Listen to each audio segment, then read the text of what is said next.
Michael Chum stepped out of his sleek black car and felt the cool night air brush against his face. He glanced up at the tall glass towers that framed the street.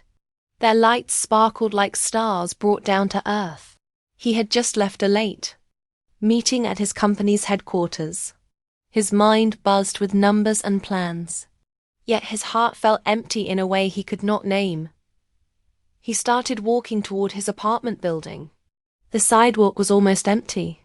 A few people passed by, wrapped in coats against the chill. Michael's shoes clicked against the pavement in a steady rhythm. He looked at his watch. It was nearly 10 o'clock. A normal time for him to be home. A normal time for his life, except tonight was different. Halfway down the block, he noticed a small bus stop shelter. Its benches were empty, except for one. On that bench lay a little girl. She was curled under a thin blanket that looked too small for the cold air. Her head rested against the glass wall. A soft sound, like a light breath, came from her. Michael paused. He studied the child. Her hair was long and dark. It fell in a loose braid across her shoulder. Her face was peaceful in sleep, but she looked very alone. Michael felt a sudden tug at his chest. He frowned and slowed his pace. He watched her for a few seconds, then shook his head. Maybe someone was coming to get her. Maybe she had family nearby. He stepped forward, ready to return his focus to home, to his warm bed and quiet apartment. Yet his steps stopped again. He turned back. He stood a few feet away. He saw her blanket had holes. He saw her shoes were worn and dirty. He saw her tiny backpack, zipped shut tight, resting on the bench beside her. The backpack straps were thin, as if they had been used every day. Michael felt a strong pull of worry. He wondered how long she had been here. He wondered why she was here at all. He pulled out his phone and glanced at the screen. There were a dozen messages from his assistant. There was a calendar reminder for the next morning's board meeting. There was a sales report waiting for his approval. Michael's mind was a machine built for tasks. Yet now, every plan in that machine felt distant and trivial. He slipped his phone back into his coat pocket. He looked around. The street was quiet. A single taxi passed by slowly. The bus stop light glowed softly, casting a warm circle of yellow on the pavement. In that circle lay the girl, curled like a small animal seeking shelter. Michael's breath caught. He felt an ache in his chest he had not felt in years. It was the ache of seeing someone in need. He felt shame, too, for thinking of turning away. He forced himself to step closer. He wanted to reach out, to wake her, to ask if she was okay. His hand twitched toward the bench's edge, but still he held himself back. He was a millionaire. He was supposed to be strong. He was supposed to know the right thing to do. Yet he did not know what to do. After a moment, he resumed walking. He kept his eyes on the girl until the dark of night swallowed her small form. Then he looked away, squared his shoulders, and walked on. His car waited a few blocks away. He told himself this was not the time. He told himself someone would help her. He told himself he had no right to interfere. Inside his apartment, Michael poured himself a glass of water. His high-rise living room felt cold and empty. He flicked on the TV but found no interest in the late-night news. He scrolled through his phone again. More work messages. More reminders. Still, he felt the image of the sleeping girl in his mind. He set the glass on the coffee table and rubbed his temples. A headache came on fast. He closed his eyes and thought of his own childhood. He had grown up in a small house with his mother, who worked 2 jobs. He remembered nights when she came home exhausted and fell asleep at the kitchen table. He remembered feeling the worry of not knowing if there would be breakfast or clean clothes for school. He remembered wishing for someone to care, to steady his small life. Michael opened his eyes. He realized he could not sleep. He realized that the sleeping girl at the bus stop needed someone. He realized he had both the means and the power to help, if only he could act.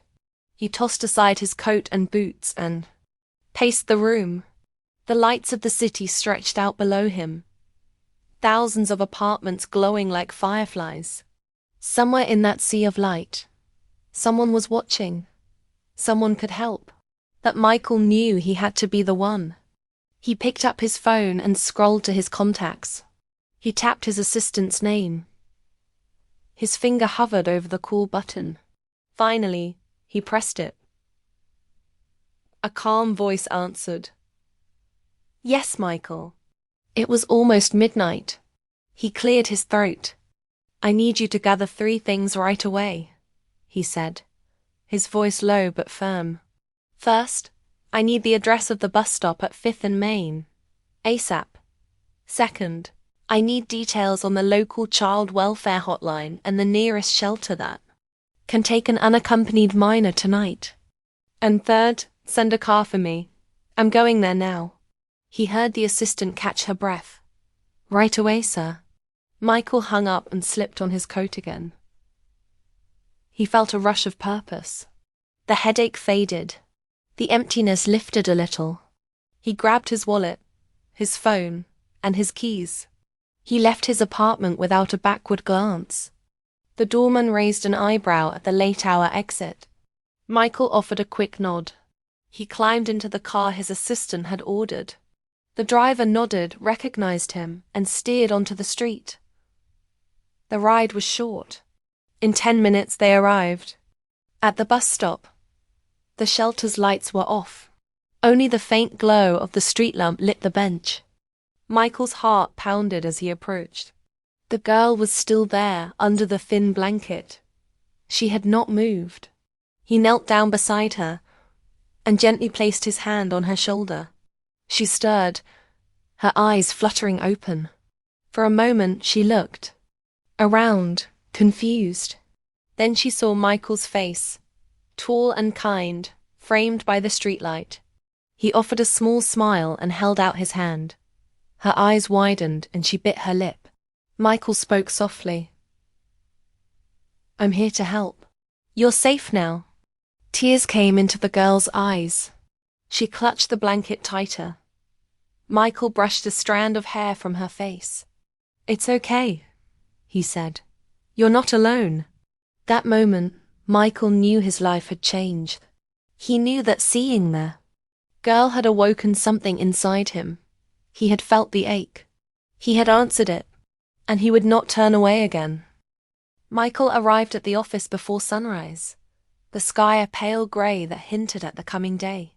He stepped out of his car and paused, breathing in the cool air. He felt a strange mix of nerves and purpose.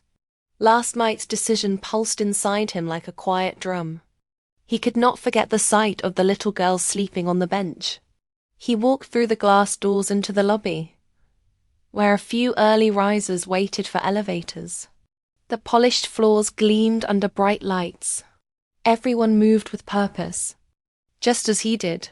Yet in his chest he felt a different kind of urgency, one that had nothing to do with profit or power. He went straight to his personal assistant's desk. She looked up, surprised to see him so early. Her name was Maria, and she managed every detail of his packed life. She stood to greet him, careful not to block the hallway. Michael cleared his throat. He felt a slight tremble in his voice as he spoke. "Maria, I need your help with something important," he said. She offered a polite nod and gestured for him to sit. He sat, loosening his tie. The knot felt tight against his neck, as if it held more than just silk. It held his unease, his resolve. He explained the situation without drama. He told her about the bus stop, the sleeping girl, the thin blanket, the worn shoes. He watched Maria's face shift from professional calm to concern. He could see her worry for him. This was not a usual request. He asked her to gather information. Quietly. "No press, no noise," he said firmly. "We just need to help her. Maria nodded again, typing notes into her tablet. She asked for details. The exact corner, the time he saw her, any description. Michael supplied what he could remember. He felt gratitude for her calm efficiency. In his world of chaos, her calm felt like a lifeline. While Maria organized calls to the child welfare hotline and local shelters, Michael made his way to the security control room. He had authorized the use of security footage for company safety. Today he would use it for kindness. The control room was dark, lit only by screens showing different areas around the building and nearby streets. He pressed a button to bring up footage from the cameras near 5th and Main. The timestamp showed the previous evening. Michael instructed the security team to rewind to 2 hours before midnight. His heart pounded as the images flickered past empty street, a passing taxi, and then a small figure stepping into the bus stop frame. He leaned in closer to the screen. The girl walked slowly, her head down, her backpack swinging.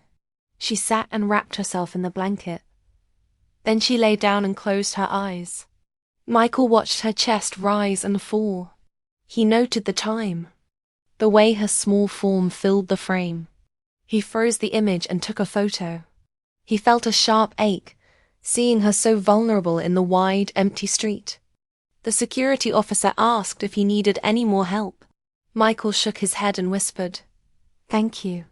He turned away, walking back to Maria's desk with that frozen image still in his mind. Back at the desk, Maria had compiled a list of shelters and the child services number. She handed him printed sheets that listed phone numbers, addresses, and the hours they operated. Under ordinary circumstances, these papers would be buried under board reports or sales targets. Today, they had real meaning. Michael scanned the list.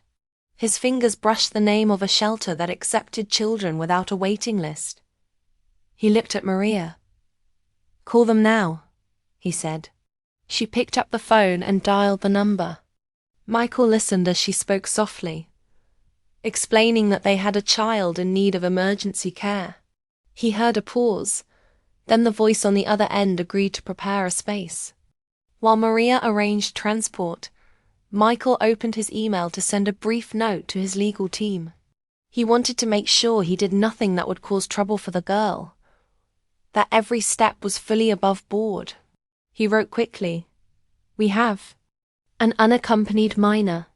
Please advise on any immediate legal requirements for her protection and our involvement." He hit send before overthinking it. He realized he had never felt such a rush of purpose from typing an email. The minutes ticked by and the legal reply arrived with simple instructions about reporting and documentation. He forwarded it to Maria, who filed it in a neat folder.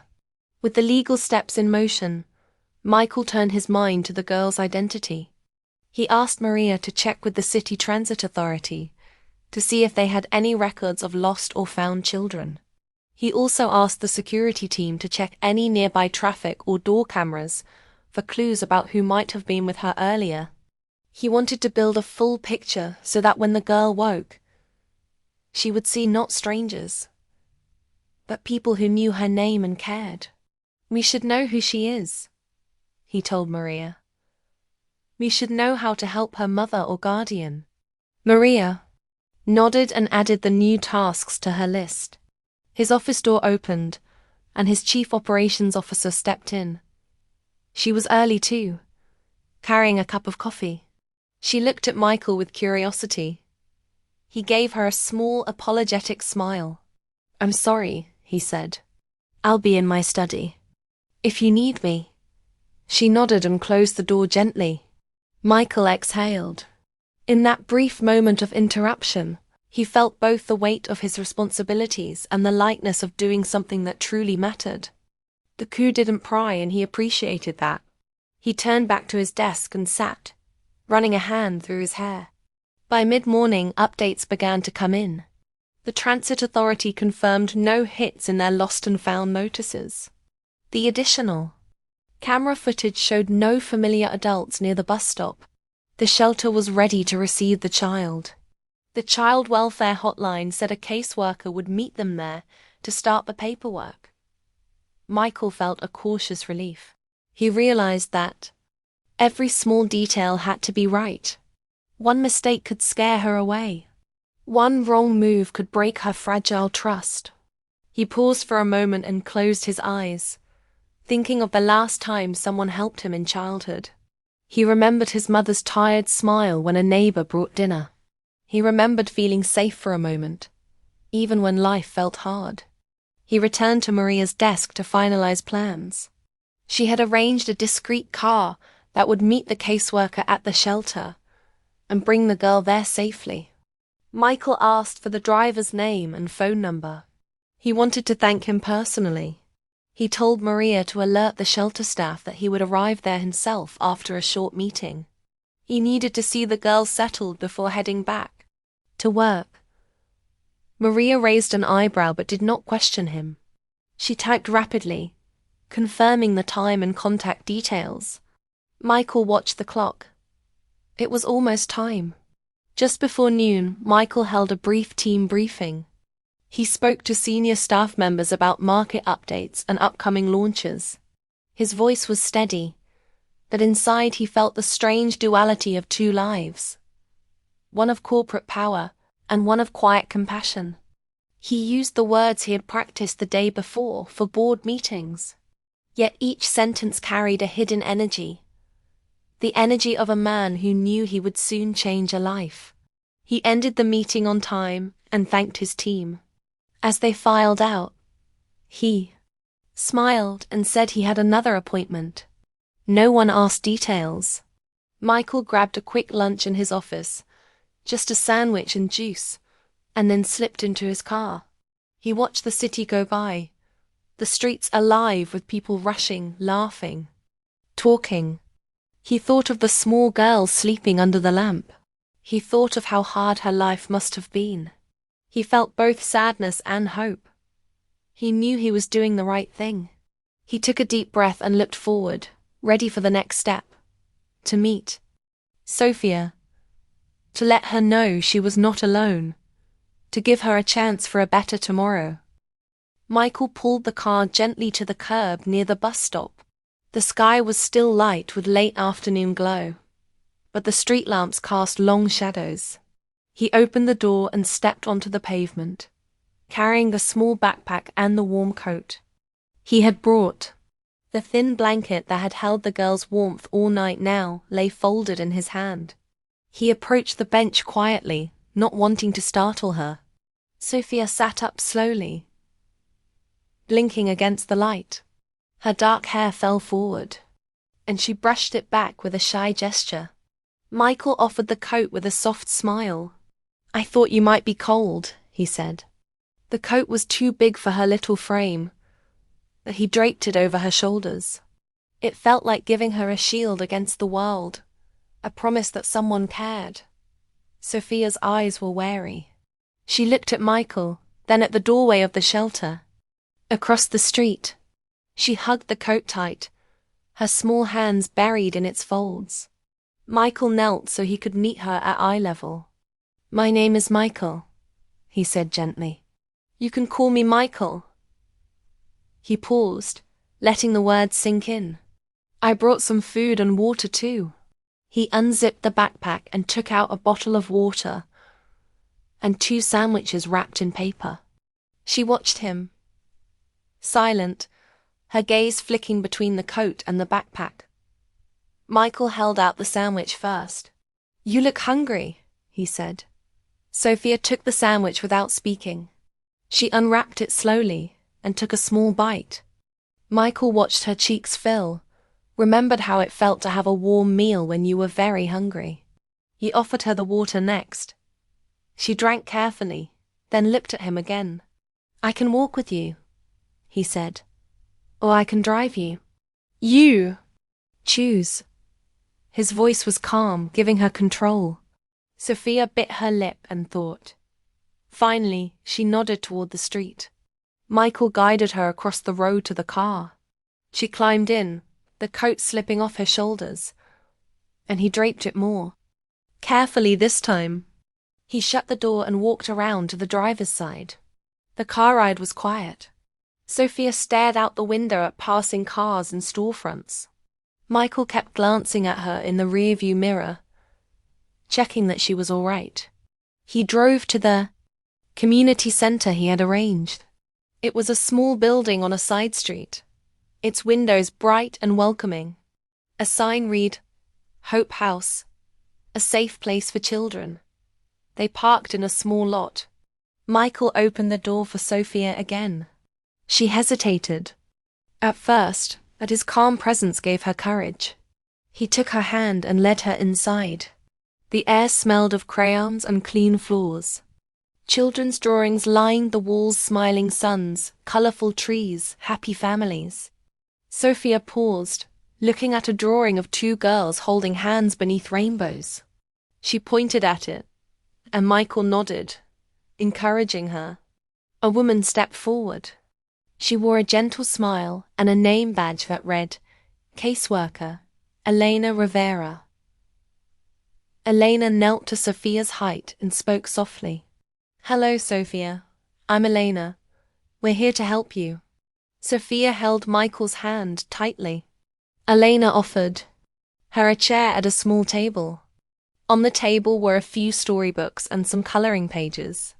She said, You can draw or read while I get some things ready. Michael watched for a moment. He saw Sophia's shoulders relax slightly. She picked up a coloring page and a box of crayons. She began to color a flower in bright pink. He felt a gentle relief wash over him. Elena stood and gestured toward Michael. Would you like to wait in the lobby? She asked. Michael nodded and left the two alone, stepping into a simple waiting area with comfortable chairs and soft light. He sat down and folded his hands. His mind played back the last hour finding Sophia at the bus stop, bringing her here, seeing her finally safe. He felt a warmth inside, like reaching a shore after a stormy sea. A volunteer brought him a cup of tea. He thanked the volunteer and held the warm mug in his hands. He sipped slowly, savoring the moment. Moments later, Elena returned. She carried some papers and an envelope. Michael stood. Everything is set, she said. Sophia will stay here tonight. We have a small room with a bed and some toys. Tomorrow morning we'll start finding her family.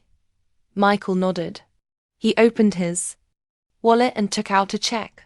He handed it to Elena. This is for tonight's care and any immediate needs, he said. Elena thanked him quietly, placing the check in an envelope. Sophia finished coloring and looked up. Michael knelt beside her again. He picked up the coloring page and admired it. That's beautiful, he said. Sophia's face glowed with pride. She held the paper out to him. He asked, Can I keep this? She nodded, and he gently took the paper, sliding it into a folder he carried. He would keep it on his desk. He stood and turned to Elena. Is there anything else she needs tonight? He asked. Elena thought for a moment. Maybe just a teddy bear or a small toy, she said. Something to remind her that she's not alone. Michael reached into his coat pocket and pulled out a small stuffed rabbit white with soft ears. He handed it to Sophia. She pressed it to her cheek and hugged it. Michael felt tears threaten his eyes but held back. He gave her one more gentle nod, then stepped back. He walked toward the exit, pausing at the door. He looked over his shoulder at Sophia, now sitting on a small bed in a softly lit room, hugging the rabbit close. Elena waved. Michael gave a small wave in return. Then he turned and walked out into the cool evening air. Outside, he took a deep breath. He felt lighter, as if a weight had lifted from his shoulders. He walked to his car, thinking of how strong children could be. How brave Sophia had been. He wondered what she would dream that night. He thought of her mother, wherever she was, and hoped they would be reunited soon. Michael got into the car and started the engine. As he drove away, he thought about the next steps. Finding Sophia's family, helping them get back on their feet, and making sure this never happened again. He promised himself he would not let this end here. He would keep going until Sophia and her mother had a stable home. The city lights blurred past as he drove back toward his office. He felt a quiet determination. The world of business waited for him, but tonight he had a new purpose. He would use his power to protect the weakest. He would remember Sophia's brave eyes and the way she hugged the rabbit. And he would never, ever turn away again. ChatGPT said, Michael woke early the next morning with a clear purpose. He dressed quickly in a simple sweater and slacks, foregoing his usual crisp suit and tie.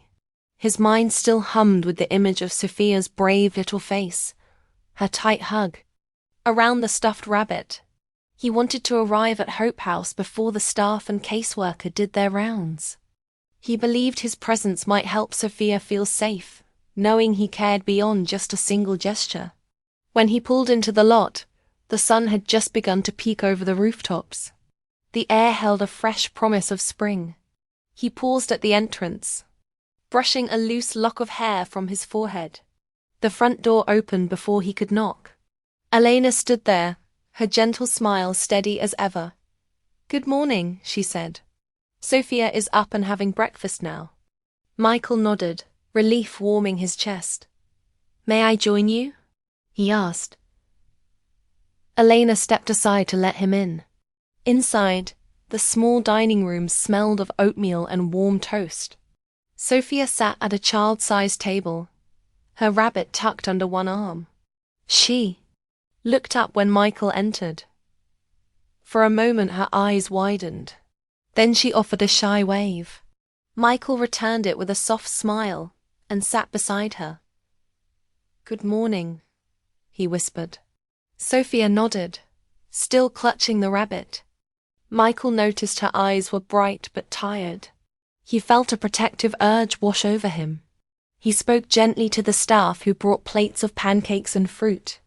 "Thank you," he said, and to Sophia, "What would you like?" She pointed to the pancakes. He carefully cut each pancake into small pieces, offering them one by one as if feeding a chick. She accepted each bite with careful gratitude. With every small smile she gave, Michael felt a quiet joy. He realized that comfort could come from the smallest kindnesses. After breakfast, Elena invited them to a small playroom. It was filled with books, puzzles, and colorful blocks. Sophia hesitated at the door. She glanced at Michael. He gave her a nod of encouragement. She stepped in, gently setting her rabbit on a shelf, then sat to build a block tower. Michael sat beside her and helped place a bright red block atop the structure. The blocks tumbled down. Sophia laughed softly. It was the first sound of pure laughter he had heard from her. He joined in. The sound echoed in the room, warm and light. While Sophia played, Michael asked Elena how her mother was.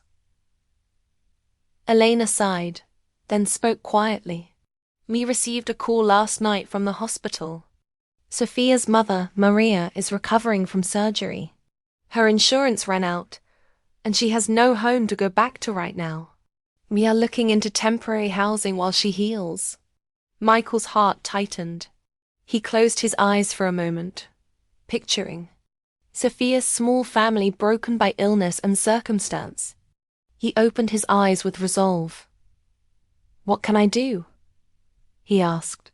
Elena looked at him, relief in her eyes. "Financial support for medical bills would help," she said. "Also, a safe place for them both to stay when Maria is released." Michael nodded. He knew this was beyond a one-night act of kindness. This was a promise he had to keep. "I will handle it," he said simply. He asked Elena to share Maria's hospital details, her treatment plan, and any immediate costs. Elena handed him a folder with papers and notes. They left the playroom and walked to a small office where they could talk privately. Michael reviewed the folder. Medication costs, room charges, therapy sessions. The total sum was significant, but in his world it was manageable. He wrote a check for the immediate hospital fees and handed it to Elena. She hesitated, then accepted it with gratitude. "This will keep her in care for 2 weeks," she said. Michael nodded and asked, "And after 2 weeks?" Elena paused, then said, "We will need ongoing funding until she can find work again." Michael underlined ongoing in his mind. He pulled out his phone and made a call. Within minutes he spoke with his foundation's director. He explained the situation. An emergency fund for medical costs and rent assistance. He set up monthly transfers to cover Maria's bills and secure a small apartment for the two of them. He asked for discretion, no press, no announcements. He only wanted Sophia and her mother to know they were cared for. The foundation director agreed and promised. The paperwork would be ready by the end of the day. Michael turned to Elena. "We'll have everything ready by this afternoon," he said. Elena's eyes glistened with relief. "Thank you," she whispered. Michael shook his head. "No," he said gently. "Thank you for helping Sophia." He realized that true help was a partnership between many people, each offering their skills and care. That afternoon, Michael visited the hospital. He arrived at Maria's room carrying flowers and a small bag of snacks. Maria lay in bed, pale, but smiling when she saw him. Sophia sat beside her, her hand on her mother's arm. Maria's eyes were soft with gratitude. Michael introduced himself again, though they both knew his name by now. He handed Maria the check and told her it was for her bills and a safe place to live when she left the hospital. Tears filled Maria's eyes. She reached out and squeezed Michael's hand. "You are a blessing," she said in a voice thick with emotion. Michael shook his head, feeling awkward under her gratitude. "I just saw a little girl in need," he said. "I couldn't look away." Maria managed a small laugh through her tears. "You gave me hope," she said. Michael's own eyes stung. He squeezed her hand gently and promised to visit again soon. On the way back to Hope House, Sophia leaned against his side as they walked through the corridor. She held her rabbit close. Michael bent down and asked, "Did you like seeing your mother?" Sophia nodded and said softly, "I was scared, but I'm happy now." Michael felt his world shift. He realized that bravery came in many forms. The courage of a little girl to sleep alone, the courage of a mother to fight illness, and his own courage to step outside his comfort zone in care. That evening, Michael returned to his office. He reviewed the workday's emails, but his mind only half listened. He glanced at the drawing he had taped to his desk, a picture of 2 figures under a bright sun, signed, Sophia. He ran his finger along the lines of the sun, its rays reaching outward, just like the kindness he had extended. He decided to act on a larger scale. He drafted a proposal for his board, a new program to partner with transit authorities and child welfare agencies. The plan would place emergency kits, blankets, food, contact numbers at bus stops, and it would fund caseworkers to respond quickly when a child was found alone. He typed late into the night, fueled by a sense of purpose he had never felt. In quarterly reports or profit forecasts, he imagined kits lined up under streetlights, each one a signal that someone cared. He thought of Sophia's eyes the moment she saw the coat. He thought of Maria's relieved smile in the hospital bed. He thought of Elena and the Hope House staff who worked tirelessly for children. All of these stories came together in his mind, weaving a tapestry of hope. When he finally leaned back in his chair, the office was silent. The city lights outside twinkled. On his desk stood the drawing, the check stub, and a toy rabbit, symbols of a life changed by a single act of compassion. Michael closed his eyes and whispered, "We will do more." In that quiet moment, he felt a sense of fulfillment that no business achievement had ever given him. He knew this was only the beginning of a journey that would touch many lives, beginning with Sophia and her mother, and rippling outward into the world. Michael woke the next morning with a sense of calm and purpose. He dressed in comfortable clothes, a soft sweater and jeans, so he could move freely today. He thought of Sophia and her mother, and the changes he had made in their lives. He felt proud but also aware that the journey was not over. Today he planned to visit Hofhaus again, to see how Sophia and Maria were doing, and then to launch his new foundation program. He drove through the city streets, watching people start their day. Shopkeepers opened shutters, and children in school uniforms rushed toward buses. Michael felt a smile come to his face. He pulled into the lot at Hope House and saw Elena waiting. At the door, she waved him inside. "Good morning," she said softly. "They're both in the garden." Michael nodded and followed her. He stepped into a small walled garden behind the building. The sun shone warmly on patches of grass and bright flowers. There, seated on a bench, were Maria and Sophia. Maria sat close to Sophia, who sat cross-legged on the bench, holding her rabbit. Sophia looked up and waved. Maria smiled and waved back. Michael felt his heart fill with joy. He approached slowly. Sophia jumped down and ran to him, hugging his leg. He knelt and wrapped his arms around her. She giggled. He lifted her and turned to Maria. "How are you both?"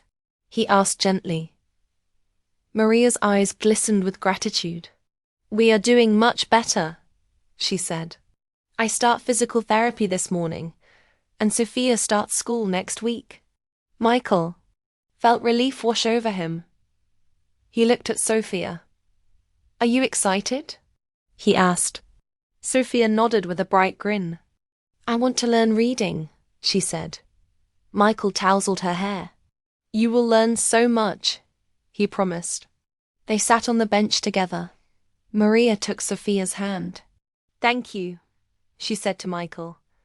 "You have given us hope." Michael shook his head modestly. "I saw someone in need," he said. "You both belong to this city, and I wanted you to have a safe home." Maria looked at him, tears in her eyes. Sophia pressed her rabbit close, nodding. Michael felt a lump in his throat. He cleared it. "I have something for you," he said. Reaching into his bag, he pulled out 2 small notebooks and colorful pens. "These are for Sophia's school," he said, handing one notebook to her. "And this one is for you, Maria. You can write down your progress letters, words, new thoughts." Sophia took her notebook, her eyes shining. Maria accepted hers, holding it gently. "Thank you," Maria whispered. Michael stood and dusted his hands. He looked at both of them. "I should tell you that I will still help," he said. "My foundation will support you until you stand on your own. And Sophia, I will come to your school sometimes to read stories." Sophia clapped her hands. "Yes," she said. After their time in the garden, Michael walked back into the building with Elena. They sat at a small table where she had laid out plans. She pointed to a map of the city. "Here and here," she said, marking bus stops with red dots. "These are the busiest stops. Children sometimes slip away from home and wait for a ride that never comes." Michael nodded as he studied the map. He picked up his pen and drew circles around each dot. "We will place kits at these stops," he said. "Blankets, snacks, water, and a card that says, 'You are not alone.' Call this number." Elena smiled. "That will help many," she said. They worked together on details. Michael assigned staff members from his foundation to organize volunteers to refill kits weekly. He planned to hire a small team to monitor the hotline and dispatch caseworkers quickly. He set a budget and named the program Safe Stops. When the plan was complete, He leaned back and looked at Elena. "This is just the beginning," he said. "One day we will reach every stop. In the city." Elena nodded, excitement in her eyes. That afternoon, Michael returned to his office. He called a meeting with his executive team. They gathered in his conference room. On the wall, a projector showed slides titled, "Safe Stops, Program Launch." Michael stood at the head of the table. He spoke clearly, using simple words. He told them about Sophia, about Maria, and about how one small act had changed lives. He explained the foundation program, how it would work, and why it mattered. His team listened, some leaning forward, others taking notes. At the end, there was silence. Then his operations manager spoke. "This is inspiring," she said. "Let's do it." Others nodded and agreed. Michael felt energy fill the room. Plans were set in motion. As the sun set, Michael drove home thinking of the day's work. He parked in his garage and walked through his front door. In his living room, he saw the drawing from Sophia taped to the wall near his desk. The sun in. The picture glowed bright yellow, its rays stretching out. Under it, two stick figures held hands. He looked at it and smiled. He went to his desk and pulled out the folder where he kept the picture, along with the rabbit and the notes from the hospital. He placed them in a small box labeled Hope. He set the box on a shelf near the window. Whenever he felt tired or lost, he would look at it and remember why he started. Later that week, Michael received a call from the school principal. She invited him to visit the classroom where Sophia would be in 3rd grade. Michael accepted with pleasure. He arrived at the small school on a bright morning. He walked into a classroom filled with colorful posters and eager children. Sophia sat at a desk near the window. When she saw him, she waved excitedly. Michael waved back and walked to the front of the class. The principal introduced him. "Students, this is Mr. Chun," she said. "He helps children who need a hand." The children clapped softly. Michael knelt beside Sophia's desk. He held up a picture book and said, "Today I will read you a story." He read slowly so all could follow. Sophia listened, her eyes wide, a smile on her face. Michael felt warmth fill him. After reading, he handed each child a small card that said, "Safe stops and a phone number. If you ever see someone alone at a bus stop," he told them, "tell a grown-up and call this number." The children looked at the cards, curious. Sophia held hers tight and showed it to him. He nodded. She beamed. Michael realized that by teaching children to help each other, the city would grow more caring. Months passed. The Safe Stops program grew. Volunteers delivered kits. Caseworkers answered calls, and many children found help quickly. News articles celebrated the program's success, but Michael remained out of the spotlight. He preferred to let the work speak for itself. He still kept the Safe Stops cards in his wallet, in case he saw someone in need. One evening, Michael walked past the bus stop on 5th and Main. The bench was empty, but beneath it sat one of the Safe Stops kits, a folded blanket, snacks, and an envelope with the hotline number. A small plaque was attached to the shelters. "Pillar, in honor of all children who need a hand." Michael paused and read the words. He smiled and reached out to touch the plaque. He felt the smooth, cool metal under his fingers. He thought back to the night he first found Sophia, to the journey that followed. He felt gratitude for the chance to make a difference. He walked on, his steps light. Ahead, the city lights glowed against the dark sky. Somewhere in those lights, children played, families laughed, and people helped one another. Michael knew that one small act could change many lives. He knew that kindness had a ripple effect, and he promised himself that he would continue to reach out, to help, to make the city a place where no child felt alone. He took out his phone, looked at Sophia's drawing, and typed a short message to Elena. All set. Safe stops are live. He pressed send and pocketed his phone. With a quiet heart, he walked into the night, ready for whatever would come next.